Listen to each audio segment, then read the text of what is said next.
اللہ تعالیٰ نے ارشاد فرمایا ہے کہ یا ایھا الذین آمنوا کتب علیکم الصیام کما کتب علی الذین من قبلکم لعلکم تتقون۔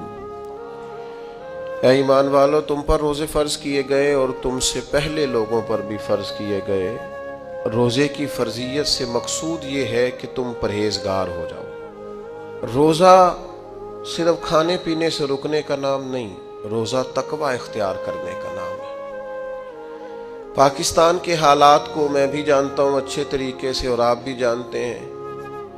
روزہ رکھنا ہے اللہ تعالیٰ کی رضا کے لیے۔ تو جو شخص جس منصب پر موجود ہے ان سب سے میری گزارش ہے کہ وہ روزہ بھی رکھیں، یہ بھی عبادت ہے۔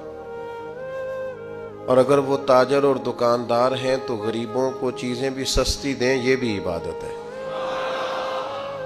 وہ روزہ رکھیں، یہ بھی عبادت ہے۔ اور اگر وہ آفیسر ہیں، کسی ادارے میں بیٹھے ہیں، لوگ تنخواہ لینے جا رہے ہیں، تو وہ یاد رکھیں جس طرح انہوں نے روزہ رکھا ہے اور وہ عبادت ہے۔ اور نیچے ان کے ہاتھ میں تسبیح ہے، ان کے ٹیبل کے نیچے دکھائی دے رہی ہے، وہ عبادت ہے۔ تو اس کے ساتھ یہ بھی عبادت ہے کہ جو سائلین لائنوں میں لگے ہوئے ہیں، جلدی جلدی ان کے مسائل حل کیے جائیں، اس پر بھی اللہ عبادت کا اجر عطا فرمائے۔ میری گزارش ہوگی ان سب لوگوں سے جو کسی بھی ادارے میں، کسی بھی مقام پر کوئی بھی خدمت سر انجام دے رہے ہیں، وہ اس بات کو اچھی طرح اپنے دل میں لکھ لیں کہ نبی پاک صلی اللہ تعالی علیہ وسلم نے فرمایا جب تک بندہ اپنے بھائی کی مدد میں رہتا ہے، اللہ تعالیٰ بھی اس کی مدد کرتا رہتا ہے۔ تو آپ بھی مہربانی فرمائیں، ایک دوسرے کی مدد، بھائی چارہ، اخوت، اللہ تعالیٰ آپ کو اس کی بہترین جزا عطا فرمائے۔ قرآن مجید فرقان حمید کی سورہ آل عمران کی ایک آیہ کریمہ میں نے آپ کے سامنے تلاوت کی ہے۔ ہم مسلمان ہیں، عقیدہ توحید کے ماننے والے ہیں۔ ہمارا دین ہمیں ایسی سکہ بند چیزیں عطا کرتا ہے کہ ذہن پھر کسی شک کا شکار رہتا ہی نہیں۔ فکری طور پر انسان کسی الجھاؤ کا شکار نہیں ہوتا۔ یہ ڈبل مائنڈڈ زندگی، کمزور باتیں، فلاں بیمار ہو گیا ہے، خاندان میں فلاں کا پہلے بھی انتقال ہو گیا ہے، اگر ہم یہ کریں گے تو کہیں ہماری زندگی کو، ہمارے معاملات کو کسی قسم کا کوئی خطرہ درپیش نہ ہو۔ یہ ساری چیزیں بندہ مومن کے ساتھ نہیں ہوا کرتی۔ کیوں؟ اس لیے کہ اللہ تعالیٰ نے قرآن مجید کے اندر ارشاد فرمایا کہ وَمَا كَانَ لِنَفْسٍ أَن تَمُوتَ إِلَّا بِإِذْنِ اللَّهِ كِتَابًا مُؤَجَّلًا۔ فرمایا یہ نہیں ہو سکتا کہ کوئی شخص انتقال کر جائے، فوت ہو جائے، مگر یہ کہ اللہ کے حکم سے۔ یعنی موت جس کو بھی آئے گی اللہ کے حکم کے ساتھ آئے گی، اور موت آگے پیچھے ہو کے نہیں آیا کرتی۔ یہ نہیں ہو سکتا کہ کسی شخص نے چاہا آپ کو مار دیا تو اس کے چاہنے سے ہی آپ مر گئے۔ فرمایا کتابًا مؤجلا، موت کا وقت لکھا ہوا ہے، وہ اپنے مقررہ وقت پہ آئے گی، نہ ایک لمحہ پیچھے ہوگی نہ ایک لمحہ آگے ہوگی۔ تو بتائیے جب موت کا وقت لکھا ہوا ہے اور آئے گی بھی اللہ کے حکم سے، تو پھر اس سے ڈرنے کا کیا مطلب ہوا؟ پھر کمزور پڑنے کا کیا مطلب ہوا؟ پھر بیماری پریشانی آنے پر ذہنی الجھاؤ کا شکار ہونے کا کیا مطلب ہوا؟ پھر حق بات سہم کر اور ڈر کر کہنے کا کیا معنی ہوا؟ یاد رکھیں گے میرے عزیز، بندہ مومن جب یہ طے کر لیتا ہے کہ موت آئے گی تو اللہ کے حکم سے آئے گی، بغیر اللہ کے حکم کے موت آ سکتی نہیں، اور آئے گی تو کتابًا مؤجلا، مقررہ وقت پر آئے گی۔ وقت آگے پیچھے ہو سکتا، اب اسے مضبوط ہو جانا چاہیے، اب اسے طاقتور ہو جانا چاہیے۔ آپ کو پتہ ہے فلسطین کے حالات کس قدر تکلیف کا شکار ہیں، اور جب سے یہ مسئلہ ہوا ہے تب سے لے کر اب تک درد، تکلیف، خون، اذیت، بھوک، تڑپ، بے بسی، کمزوری اور مسلمانوں کی بے حسی بڑھتی جا رہی ہے۔ پتہ اس کی وجہ کیا ہے؟ اس کی وجہ جو نبی پاک علیہ السلام نے ہمیں بتائی ہے نا، وہ یہ بتائی ہے کہ زندگی سے جب تمہیں پیار ہو جائے، دنیا سے جب تمہیں پیار ہو جائے، اور موت سے جب تم ڈرنے لگو، پھر تمہیں وہن ہو جائے گا، پھر کافر تم پر لپکیں گے، پھر تم کمزور ہو جاؤ گے۔ جب جینے کی ہرس بڑھ جائے جب آسودہ طرز زندگی انسان کی طبیعت سے لگ جائے پھر اس کا مرنے کو جی نہیں چاہتا۔ پوری امت کا اس وقت سب سے بڑا مسئلہ یہ ہے کہ ہم کسی نہ کسی مقام پر آسان طرز زندگی کے عادی ہو گئے، سہولیات میں جینا شروع کر دیا۔ ہم کسی قسم کی بھی کوئی تکلیف برداشت کرنے کو تیار نہیں، کسی قسم کا بھی کوئی درد قبول کرنے کو تیار نہیں۔ ہم سفر بھی تیز کرنا چاہتے ہیں اور یہ بھی چاہتے ہیں کہ سامنے سے ہوا بھی ہمیں تیز نہ پڑے۔ یاد رکھیں، جتنی تیزی سے جہاز اڑتا ہے اتنی تیزی سے ہی اسے مخالف ہوا کا سامنا بھی کرنا پڑتا ہے۔ لیکن تندی باد مخالف سے نہ گھبرا اے عقاب، یہ تو چلتی ہے تجھے اونچا اڑانے کے لیے۔ اپنی زندگی میں موت کا خوف، موت سے بھلا کون ڈرتا ہے؟ قرآن مجید فرماتا ہے موت سے منافق اور کافر ڈرتے ہیں۔ یہ موت سے ڈرتے ہیں، بجلی آتی ہے، کڑک آتی ہے تو یہ ڈرتے ہیں۔ موت کے ڈر سے کیا کرتے ہیں؟ یہ اپنے کانوں میں انگلیاں ڈال لیتے ہیں، من السوائی کی کڑک کی وجہ سے۔ کیوں انگلیاں ڈال لیتے ہیں؟ یہ کڑک ہی ہوئی ہے، صرف بادل ہی گرجا ہے، انگلیاں ڈالنی کانوں میں۔ یہ منافقین کی بات پہلے سپارے میں ہو رہی۔ اس کڑک کو بھی نہیں سہ سکے، برداشت نہیں کر سکے، انہوں نے انگلیاں کانوں میں ڈالنی، وہ کڑک یعنی صرف آواز ہی تھی ابھی۔ اللہ فرماتے ہیں یہ اس کڑک کو بھی نہیں سہ سکے کانوں میں انگلیاں ڈالنی، کس لیے؟ حذر الموت، موت کے ڈر سے۔ لیکن کافر منافق بچ اس لیے نہیں سکتے کہ واللہ محیط بالکافرین، اللہ کافروں کو گھیرنے والا ہے۔ کافر اور منافق موت سے ڈرتا ہے، مومن موت سے، ایمان جیسے جیسے مضبوط ہوتا جاتا ہے ویسے ویسے تو اس کے اندر طاقت آتی رہتی ہے۔ ایک تو وہ بندہ موت سے ڈرتا ہے جس کے پاس کامل ایمان نہیں، اور دوسرا جن لوگوں کی زندگی بڑی آرام دہ ہو جاتی ہے نا، او محل بنایا ہے، وہ کیا خوبصورت اے سی لگا ہے، اور سردیوں میں گرم کرنے کے لیے مشینیں لگی ہیں گھر کو، اور جناب بہترین صوفے ہیں، قالین ہیں، فریزر نعمتوں سے بھرا ہوا ہے، زندگی اتنی آسودہ کر لی ہے، تیرے صوفے ہیں افرنگی اور تیرے قالی ہیں ایرانی، لہو مجھ کو رلاتی ہے جوانوں کی تن آسانی۔ یہ لوگ پھر موت سے ڈرتے، زندگی بڑی آسودہ ہے۔ یہ اتنا پیسہ، جب اتنا مال انسان کما لے اور اتنی آسان زندگی اختیار کر لے، پھر کو چھوڑ کے مرنے کو جی چاہتا ہے۔ لیکن اگر زندگی ان لوگوں کی طرح ہو جن کا طرز زندگی سادہ ہے، یعنی تھوڑا سا ہے، انہوں نے لمبے چوڑے آسائشیں جمع نہیں کی، ان کے لیے پھر مرنا بھی مشکل ہے نہیں ہوتا۔ تیسرا کون بندہ موت سے ڈرتا ہے؟ جس کو دنیا سے پیار ہو جائے نا،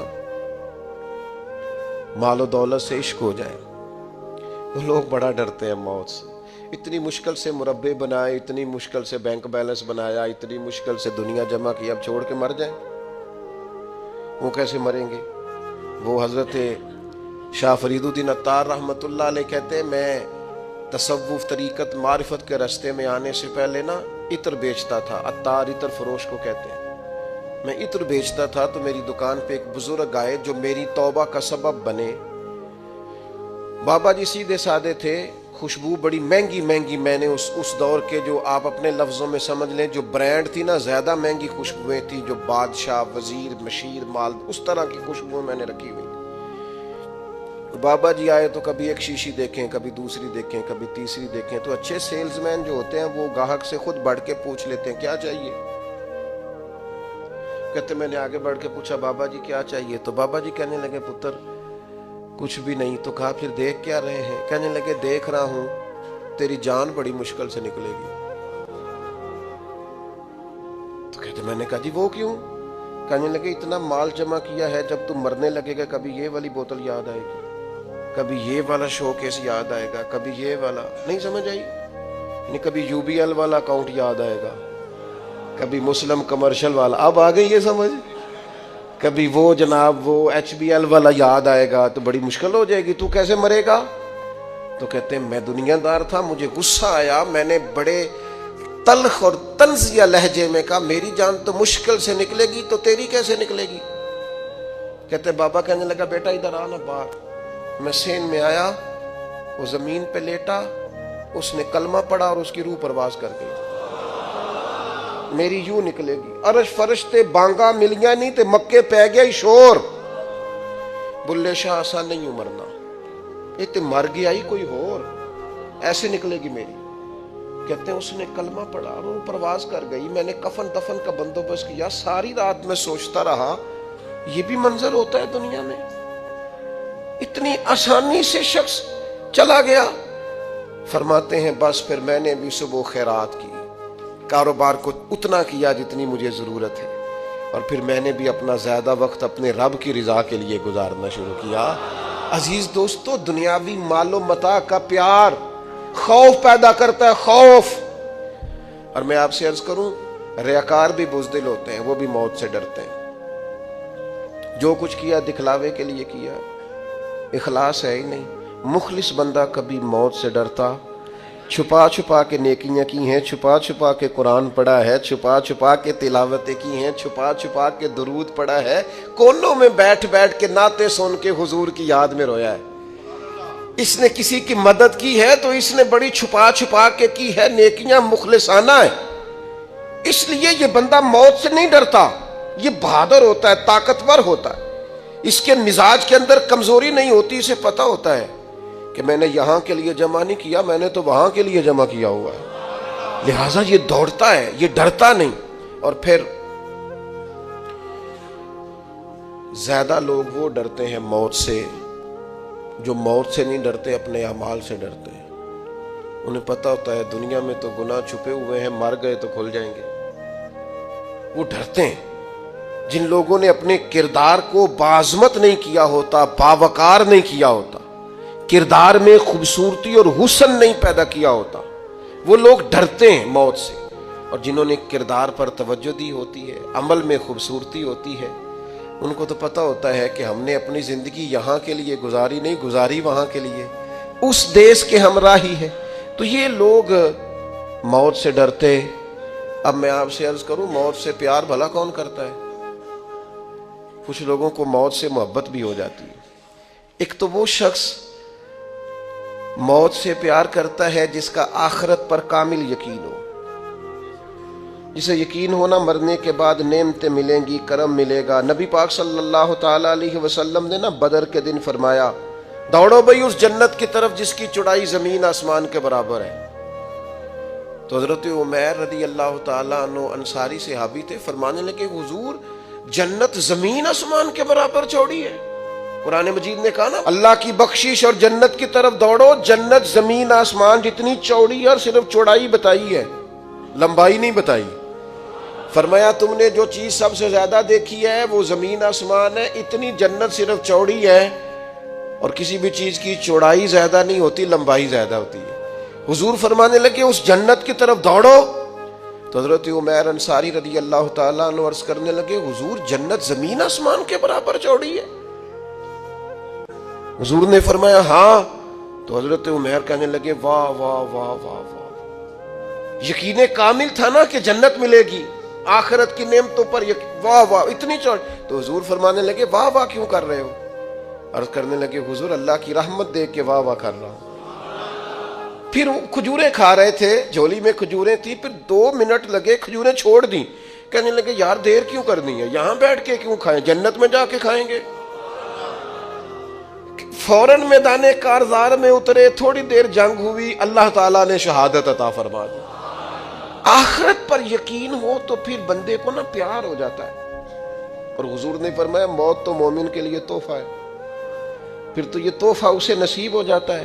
اور پھر جن لوگوں کی اللہ کی رحمت پر امید ہوتی ہے نا کہ اللہ مہربان زیادہ ہے، حضور علیہ الصلوۃ والسلام نے فرمایا رب کے ساتھ تم جس طرح کا گمان کرتے ہو اللہ بھی تمہارے ساتھ اسی طرح کا معاملہ فرماتا ہے. کامل امید ہونا اللہ کی رحمت کی. اپنے ذہن میں کبھی مایوسی نہیں پیدا کرنی، کمزور نہیں پڑنا. ہم گناہگار ہیں، ہم سیاہکار ہیں، ہمارے اندر خطائیں ہیں، پر غلام بھی تو مدینے والے محبوب کے ہیں نا، کلمہ بھی تو نبی کریم کا پڑھتے ہیں نا، اللہ مہربان بھی تو بڑا ہے نا. ہمیں غور بھی کرنی ہے، احساس بھی پیدا کرنا ہے، لیکن مایوسی کا شکار نہیں ہونا. کتنی بڑی بات ارشاد فرمائی، فرمایا لا تقنطوا من رحمت اللہ، تم نے میری رحمت سے نا امید نہیں ہونا. اللہ کی رحمت سے نا مالک کیا ملے گا؟ فرمایا ان اللہ یغفر الذنوب جمیعا، اللہ سارے ہی گناہ معاف فرما دے گا. تو جن لوگوں کو اللہ کی رحمت پر نبی کریم علیہ السلام تشریف فرما ہے، امام غزالی نے لکھا ایک بدو آ گیا، دیہاتی سادہ آدمی. سادے بندے بھی سادے ہوتے ہیں، ان کا بھی اپنا طرز زندگی ہوتا ہے. تو بدو آ گیا، سادہ آدمی تھا. آتے ہی السلام علیکم لے کے نا تو کوئی بات ہی نہیں کی، سیدھا سیدھا ہی کہتا یا رسول اللہ صلی اللہ علیہ وسلم یہ بتائیں قیامت کے دن حساب کس نے لینا ہے؟ تو حضور فرمانے لگے بھائی یہ تو بڑی صاف سی اور مختصر سی اور سادہ سی بات ہے، حساب تو اللہ تعالیٰ نے لینا ہے. اب اس نے جو لفظ کہے اللہ کے حبیب کی آنکھوں میں آنسو آ گئے. کہنے لگے اگر اللہ نے حساب لینا ہے پھر انشاءاللہ کرم ہی ہوگا. تو حضور فرمانے لگے تمہیں یہ امید کس طرح ہے؟ تو عرض کرنے لگے یا رسول اللہ کریم جب غالب آتا ہے تو معاف ہی کرتا ہے. جب کریم کا غلبہ ہوتا ہے نا، کریم بندہ جب کسی پہ قبضہ کر لے تو پھر معاف کرتا ہے. تو اللہ تو سب سے بڑا مہربان ہے. وہ بات کی اور اگلا جملہ ہی کوئی نہیں کہا، وہ چلے گئے. تو حضور علیہ السلام نے اب اس بات پر رزلٹ دیا. فرمانے لگے کریم محبوب بندہ سادہ تھا، بات بہت بڑی کر گیا ہے، بڑی بات کر گیا. سادہ آدمی تھا. میرے عزیز اللہ کی رحمت پر جن لوگوں کو امید ہو انہیں موت سے ڈر، اور پھر جن کو محبوب کی ملاقات کا شوق ہو نا، ہم نے جان دے دی وعدہ دیدار پر. ہم سے وعدہ کیا گیا تھا کہ تم مرو گے نا تو تمہیں دیدار ملے گا. تو ہم نے جان ہی دے دی وعدہ دیدار پر، جان ہی دے دی وعدہ دیدار پر. اور پھر فرماتے ہیں نقد اپنا دام ہو ہی جائے گا. فرماتے ہیں ہم نے جان دی ہے اس وعدے پر کہ وہ ملے گا، تو امید ہے کہ یہ سودا ادھار نہیں. جیسے ہی قبر میں جائیں گے سامنے حضور کی زیارت نصیب ہو جائے. اس لیے لحد میں بھی عشق رخ شاہ کا داغ لے کے چلے. اندھیری رات سنی تھی سو چراغ لے کے چلے. یہ حدیث آپ نے بھولنی نہیں. یہ تنہائیوں میں یاد رکھنے کی روایت ہے، یہ تنہائیوں میں پڑھنے کی روایت ہے. یہ اپنے ذوق کو تازہ، جو لوگ کہتے ہیں نا وجد سرور کیف میں جانا چاہتا ہوں، وہ مشکات شریف کی اس حدیث کو دیکھے. اللہ کے حبیب علیہ السلام نے فرمایا لوگوں میں تمہیں بتاؤں قیامت کے دن اللہ تعالیٰ بندوں سے پہلا سوال کیا فرمائیں گے اور بندے اس کا جواب کیا دیں گے؟ یا رسول اللہ کرم فرمائیے بتائیے. تو کریم فرمانے لگے اللہ تعالیٰ قیامت کے دن بندوں سے سب سے پہلا سوال، اگرچہ بعض اور احادیث میں اور سوالات بھی آئے ہیں قیامت میں جو سب سے پہلے ہوں گے، لیکن اس حدیث میں یہ والا سوال حضور نے بیان فرمایا. حضور فرمانے لگے اللہ قیامت کے دن اپنے بندوں سے سب سے پہلا سوال یہ فرمائے گا کیا تم میری ملاقات کو پسند کرتے تھے؟ اوئے ہوئے ہوئے، کیا تمہارا ملنے کو جی چاہتا تھا؟ کبھی اے حقیقت منتظر نظر آ نہ لباس مجاز. اقبال کہتے ہیں تیرے کرم اتنے ہیں دل کرتا ہے تجھے دیکھیں. کبھی کبھی اے حقیقت منتظر نظر آ نہ لباس مجاز میں. لاکھوں سجدے تڑپ رہے ہیں میری جبین نیاز میں. تمہارا دل کرتا تھا مجھ سے ملنے کو؟ حضور فرماتے بندے عرض کریں گے مالک بڑا دل کرتا تھا. تو پھر اللہ فرمائیں گے یہ گفتگو کی معنویت تو دیکھو یار، اس کا حسن تو دیکھو. اللہ پھر پوچھیں گے کیوں دل کرتا تھا تمہارا؟ دل کرتا تھا تو کیوں کرتا تھا؟ عرض کریں گے مالک اس لیے کہ ہمیں امید تھی کہ تم معاف بھی کر دے گا رحمت بھی فرمائے گا. اس معافی کی امید پر دل کرتا تھا تو ملے. حضور فرماتے ہیں پھر رب فرمائے گا مجھ پر واجب ہے، میں نے اپنے کرم سے واجب کر لیا ہے کہ آج تمہیں جنت عطا کروں گا. یہ جو ملاقات ہے نا، ملاقات کہ وہ ملیں گے، ان سے ملاقات ہوگی. عمر بیت گئی نا نام جپتے، عمر بیت گئی نا تذکرہ کرتے. ہم سے بھی لوگ پوچھتے ہیں کیا کمائی کی، کیا زندگی میں حاصل کیا؟ تو ہم کہتے ہیں شرق سے غرب تک، ملک کے کونے سے لے کر دوسرے کونے تک مدینے والے کی بات کی ہے، حضور کا ذکر کیا ہے. نبی پاک کے اور میں اپنی حیاتی تو قربان تھی وہاں ساری محمد محمد پکیندے گزر گئی ساری. یہ اعزاز ہے، یہ کرم ہے.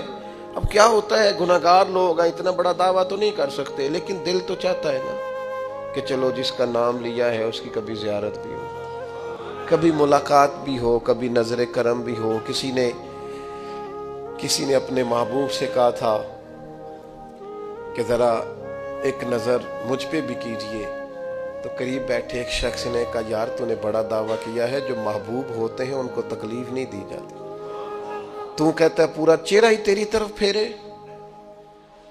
تو پھر اس نے اس درویش سے پوچھا کہ میں بھلا پھر کیا کروں، میرا دل تو میرا بھی کرتا ہے نا. چلو یہ تو آپ کی بات ٹھیک ہے کہ اب میں محبوب سے کہوں کہ اتنی تکلیف کرے کہ میری طرف پورا رخ پھیرے تو ٹھیک نہیں، تو پھر بتائیں میں کیا کروں. تو اس نے کہا ان راہوں میں کھڑا ہو جا جن راہوں کی طرف وہ کریم دیکھتا ہے. چلو اسی با کردار کو دیکھتے دیکھتے بیچ میں تیرے اوپر بھی نظر، مجھ پہ محشر میں نصیر ان کی نظر پڑ ہی گئی. مجھ پہ محشر میں نصیر ان کی نظر، اوئے ہوئے اللہ کرے آپ کو بھی وہ لطف آئے جو مجھے آ رہا. کہتے مجھ پہ محشر میں نصیر ان کی نظر. یہ انتہائی عاجزی ہے کہنے والے کی. اس نے بالکل اپنے آپ کو ختم کر کے کہا کہ میں قابل تو نہیں تھا، اور میں پھر تکلیف دیتا کہ میری طرف دیکھیں، اسپیشل میرے لیے وقت نکالیں. پر کرم یہ ہوا کہ مجھ پہ محشر میں نصیر ان کی نظر پڑ ہی گئی. کہنے والے اسے کہتے ہیں خدا کا کرنا، کہنے والے اسے کہتے ہیں خدا کا کرنا. اللہ نے کیا کہ نظر مجھ پر پڑ ہی گئی، اور جب پھر پڑ گئی تو تیری ایک نظر کا کمال ہے اور میری زندگی کا سوال ہے. بس جب پڑ گئی تو سو پھر پڑ گئی. موت سے وہ بندہ کبھی نہیں ڈرتا جسے ملاقات کا شوق ہو.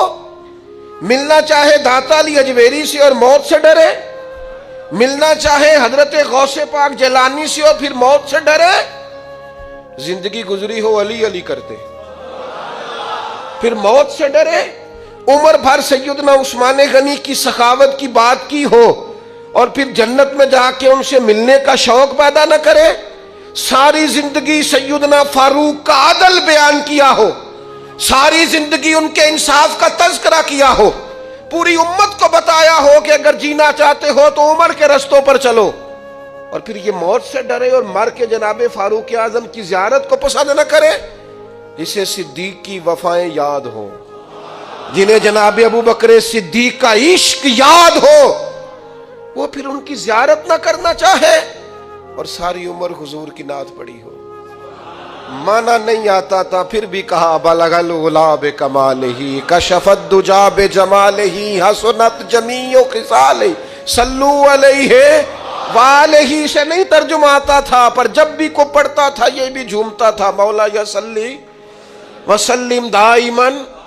میں آپ کو بتاتا ہوں توتلا آدمی، توتلا اور دیوانہ مجذوب بیچارہ، سمجھ نہیں، توتلا بولنا بھی ٹھیک نہیں آتا. مجھے نماز کا سلام پھرا تو وہ جلدی آ گئے، اور ایک مجذوب آدمی تھے، سادے تھے، تو سلام لی تو کہنے لگے میں گل کرنی سی. تو میں نے ان سے کہا کہ تھوڑی دیر کے بعد ملتے ہیں. سادہ آدمی ہے، اللہ مجھے معاف کرے، میں کوئی نقل تو نہیں ان کی اتار سکتا. اس زبان کو ہم توتلی نہیں کہتے، ہم اس زبان کو بلالی زبان کہتے ہیں. یہ بڑی خوبصورت زبان ہوتی ہے. یہ جو توتلے لب و لہجے ہوتے ہیں نا، وہ جب بچہ پوری طور پہ اماں نہیں کہہ سکتا، توتلا ہوتا ہے، تو کوئی مزہ آتا ہے اماں کو اماں کہلوانے میں. جب وہ پوری طور پر باپ کو بابا نہیں کہہ سکتا اور توتلا ہوتا ہے تو کوئی مزہ آتا ہے کہنے میں. وہ جب دادی نانی دادا کہتا ہے تو دادے کا دل کرتا ہے یہ 100 بار کہے، کیونکہ اسے کہنا نہیں نہ آتا. لیکن اس توتلاہٹ میں جو اس کو لطف آتا ہے. مجھے بڑے لوگ آ کے شعر سناتے ہیں، میں نے بڑے خوشگلو نعت خانوں سے زندگی میں سنا ہے. وہ صاحب میرے پاس آئے اور میں نے کہا بعد میں ملیں گے. تو سادہ آدمی ہے، مجذوب ہے، پورا شعور نہیں رکھتا. مجھے کہنے لگا مصطفیٰ جان رحمت کے بعد، مصطفیٰ جان رحمت پہ لاکھوں سلام کے بعد، یعنی معنی یہ تھا کہ سلام کے بعد. تو اب بڑے بڑے سریلے بندوں سے بھی بندہ سنتا ہے، میرا دل کرے. اور میں نے جان بوجھ کے ان سے کہا دوبارہ کیا جائے ذرا. کیونکہ توتلے تھے نا. میں نے کہا تو کہنے لگے مصطفیٰ جان رحمت پہ لاکھوں سلام کے بعد او میرے عزیز یاد رکھو ساری زندگی حضور کی نعتیں پڑھی, نبی پاک کے تذکرے سنے, اب موت سے ڈر جائیں؟ حالانکہ موت تو ایک پل ہے, پل سے گزریں گے تو سامنے اللہ کا دیدار بھی ہوگا, مدینے والے کی زیارت بھی نصیب ہو. تو زیارت ہوگی اور ہر نظر کانپ اٹھے گی محشر کے دن خوف سے, ہر کلیجہ دہل جائے گا, اوڑھ کر کالا جبہ وہ آ جائیں گے اور سارے محشر کا نقشہ بدل جائے گا. یہ موت کا خوف نکالنے والی چیزیں ہیں, ڈر. اچھا مجھے ایک بات بتائیں, یہ میں امید کی بات کرنے لگا ہوں, چلیں اب یہ بات تو مشکل ہے پر کرنی پڑے گی, مجبوری ہے. کبھی کبھی ابا جی سے مار بھی پڑ جاتی ہے بندے کو, گھر میں کوئی 2-4 لگ بھی جاتی ہیں, تو اس وقت نا جو سب سے بڑا سہارا کسی کو نصیب ہوتا ہے وہ یہ ہوتا ہے کہ اللہ کرے اماں گھر میں موجود ہو. اور میں نے دیہاتوں میں کئی مائیں ایسی دیکھی ہیں جو بیٹے کے حصوں کی مار کھاتی ہیں.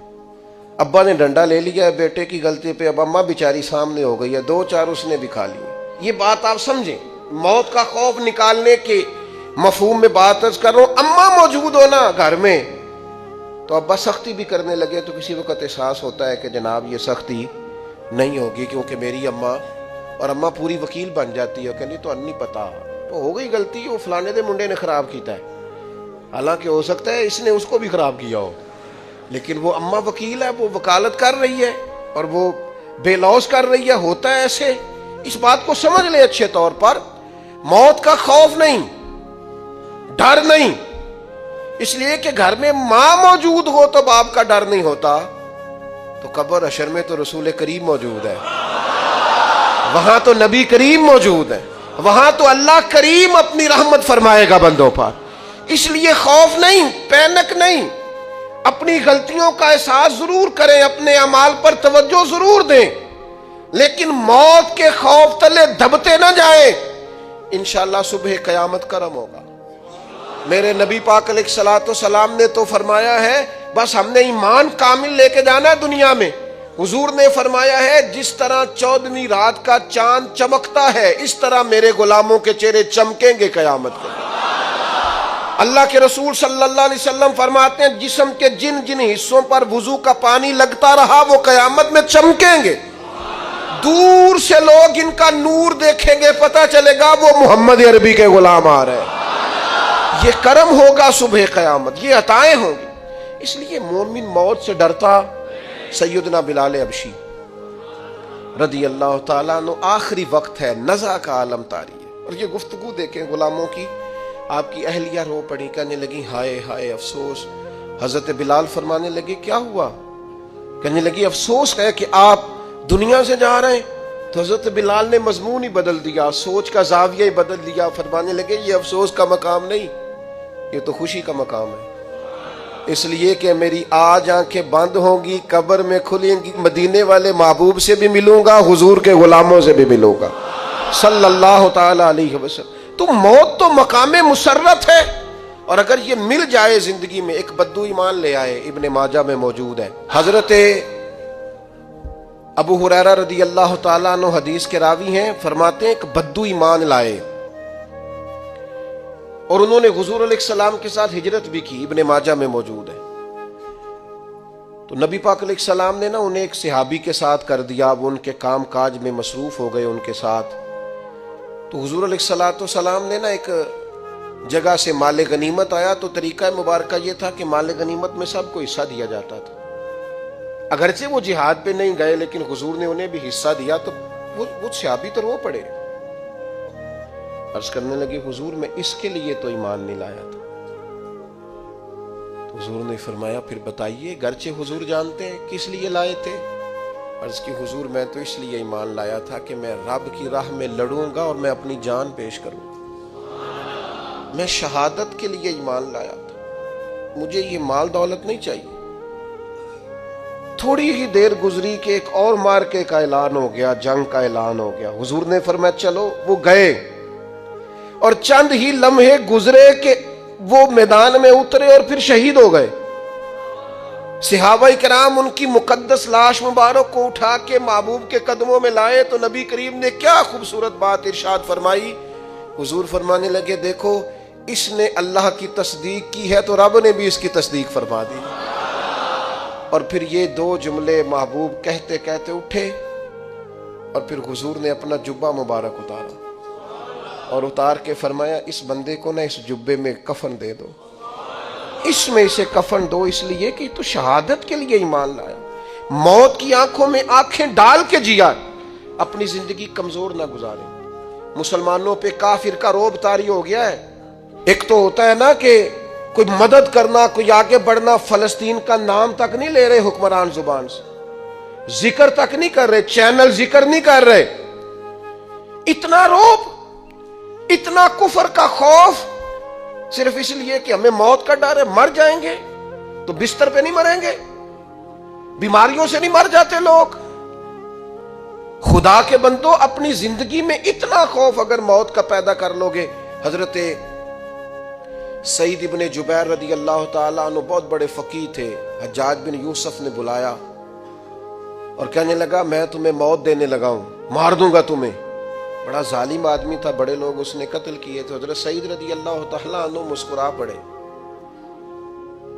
اور غصے میں آیا, کہنے لگا کیوں ہنستے ہو؟ فرمانے لگے تو بڑا بیوقوف ہے, تجھے کس نے کہا زندگی اور موت تیرے ہاتھ میں, یہ تو تب آئے گی جب میرا رب چاہے گا. کہنے لگا لے جاؤ ان کو اور جا کے قتل کر دو. تو وہ جب جلاد لے جا رہے تھے تو آپ اور کھل کے مسکرائے, ہنسے.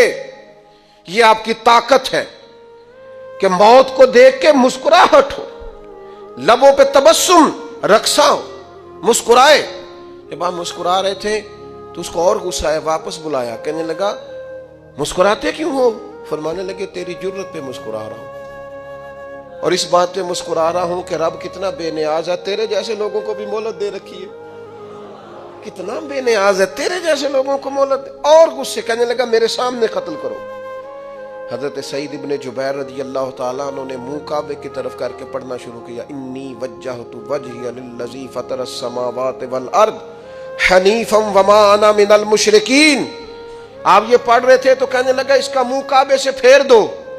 کعبے سے منہ پھیرا تو آپ فرمانے لگے تو بڑا ہی بیوقوف ہے, میرا رب کو صرف کعبے کی طرف مقید ہے, وَلِلَّهِ الْمَشْرِقُ وَالْمَغْرِبُ فَأَيْنَمَا تُوَلُّوا فَثَمَّ وَجْهُ اللَّهِ. چہرہ پھیر دیا جب اس نے تو آپ فرمانے لگے مشرق بھی اللہ کا, مغرب بھی اللہ کا, اور اللہ فرماتا ہے تم جدھر بھی منہ کرو ادھر ہی اللہ کی رحمت ہے. یہ پڑھا تو اب اس نے لٹایا, اور جب وہ آپ کو قتل کر رہا تھا تو حضرت سعید ابن جبیر کی ایک زوردار آواز گونجی. فرمایا یاد رکھنا مجھے اسی طرح قتل کرنا جس طرح تم خود قیامت میں قتل ہونا پسند کرتے ہو. میرا آخرت پر یقین کامل ہے, محشر میں عدالت لگے گی, میں تمہیں قتل کروں گا میں. حضرت سعید ابن جبیر کی وہ جرت تھی کہ دربار سارا لرز گیا حجاج کا. حضرت سعید ابن جبیر رضی اللہ تعالیٰ عنہ کہنے لگے اللہ اسے میرے بعد کسی پر مسلط نہ کرنا, میرا قتل آخری ہو, میرے بعد نہ ہو. ڈر گئے لوگ, سہم گئے. اور وہ جو جلاد آپ کو قتل کر رہا تھا اس کے بھی ہاتھ کانپ رہے تھے. اتنی جرت, موت کا ایک منٹ کے لیے خوف نہیں. حضرت سعید ابن جبیر رضی اللہ تعالیٰ عنہ شہید ہو گئے تو اتنا خون نکلا, اتنا خون نکلا, اتنا خون نکلا, خون بند ہی نہیں ہو رہا. ایک طبیب بیٹھا تھا, ہانپتے کامتے ڈرے ہوئے سہمے ہوئے. حجاج کہنے لگا اسے اتنا خون؟ تو کہنے لگا بادشاہ میں نے سالوں مریض دیکھے ہیں, اس کو پتہ چل جائے نہ مرنے والا ہوں وہ تو اتنا خوف میں آتا ہے, پہلے ہی اس کا سارا خون جم جاتا ہے اور سکڑ جاتا ہے اور اس کا خون جل جاتا ہے. یہ جو بندہ تم نے شہید کیا ہے نا اس میں ایک رتی برابر بھی موت کا خوف نہیں تھا. موت کے خوف سے بے نیاز تھا, اتنا خون نکلا. حضرت سعید ابن جبیر شہید ہوئے اسی دن حجاج کے پیٹ میں درد شروع ہوا. صرف 15 دن حجاج بعد میں زندہ رہا ہے, 15 دن, اور ساری رات تڑپتا تھا, کہتا تھا مجھے خواب میں آ کے پیروں سے گھسیٹتے ہیں. حضرت سعید ابن جبیر چلاتا تڑپتا 15 دنوں کے اندر. طبیبوں نے کہا تیرا جو مرض ہے یہ کوئی آسمانی عذاب ہے. میرے عزیز موت سے ڈرے نہیں بلکہ جو ظالم ہو ان کو ڈرا دیں, یہ مومن کی شان ہے. اپنی زندگی کے اندر سے موت کا خوف نکال دیں. تاکہ زندگی کے جو دن ہیں وہ جیے تو جا سکیں، وہ انسان مضبوطی سے وقت سے گزار سکے۔ حضرت علی شیر خدا رضی اللہ تعالیٰ عنہ نا وہ جیکٹ نہیں پہنتے تھے جنگی، جو کمر پہ پیچھے لوگ پہنتے تھے نا، تلوار کوئی مارے تو زخم نہ ہو۔ تو کسی نے مولا علی شیر خدا رضی اللہ تعالیٰ عنہ سے فرمایا پشت پر آپ وہ جیکٹ نہیں پہنتے لوہے کی؟ آپ فرمانے لگے پشت تو دکھانی نہیں تو کہنے لگے موت سے ڈر نہیں آتا؟ فرمایا بالکل بھی نہیں، اور فرمایا مجھے بالکل ڈر نہیں آتا کہ میں موت پر آ گروں یا موت میرے اوپر جا گرے۔ ہم تو شہادت، حضرت خالد بن ولید رضی اللہ تعالیٰ عنہ ایک دن نوجوانوں کو خطاب کرتے کرتے کہنے لگے موت سے کبھی نہ ڈرنا، میں نے ساری زندگی جنگوں میں گزاری ہے، میرے وجود پر ایک ذرہ بھی جسم کا حصہ ایسا نہیں جس پر زخم نہ ہو۔ اور جو کہتے کہتے رو پڑے، فرمانے لگے یہ بات کرتے کرتے رو پڑے، فرمانے لگے دیکھ لو زندگی ساری میدانوں میں گزاری ہے، لیکن شہادت اللہ تعالیٰ نے میرے لیے وہاں نہیں لکھی تھی، یہاں اللہ تعالیٰ نے اپنی رحمت کے لیے موت میرے لیے لکھی تھی۔ تو یہ تو اللہ کا کرم ہے۔ قریب ایک بزرگ سے آپ بھی اور بیٹھے تھے، فرمانے لگے آپ کی نیت شہادت کی تھی، انشاءاللہ آپ قیامت میں شہیدوں میں ہی کھڑے کیے جائیں گے۔ تو میرے عزیز خوف نہیں موت کا۔ آخر میں 2-3 گزارشات عرض کرنی ہے۔ ایک تو میری آپ سے گزارش ہے، جنہوں نے ابھی تک قرآن مجید کی تلاوت شروع نہیں کی، وہ ابھی سے آج سے 10 منٹ ٹائم ہو تو مسجد میں بیٹھ کے ایک رکوع پڑھ کے جائیں، قرآن مجید نہیں چھوڑنا۔ رمضان کا تعارف یہ ہے کہ شہر رمضان الذی انزل فیہ القرآن، تو قرآن مجید سے دلچسپی۔ دوسری میری گزارش ہے راشن بانٹنے والوں سے بھی کہ مہربانی کریں لائنوں میں لگانا چھوڑ دیں، اور لینے والوں سے بھی میری عرض ہے کہ اللہ تعالیٰ سارا سال عطا کرتا ہے، 3-4 ہزار کے لیے کیوں اپنے آپ کو آپ تکلیف میں ڈالتے ہیں؟ سارا سال اللہ دیتا ہے۔ اور پھر میری آپ سے یہ بھی اپیل ہوگی کہ طبیعتوں میں حلم پیدا کریں، بردباری پیدا کریں، یہ بڑی ضروری چیز ہے۔ مثبت سوچیں لائیں، روزہ ہماری تربیت کرتا ہے۔ اور پھر آپ سے یہ بھی اپیل کروں گا رمضان شریف کی مقدس گھڑیوں میں صرف اپنے لیے نہیں سوچیں، امت کے لیے سوچیں، بالخصوص فلسطین کے مسلمانوں کے لیے کم از کم دعا مومن کا ہتھیار ہے، وہ تو جم کے کریں اللہ کے حضور۔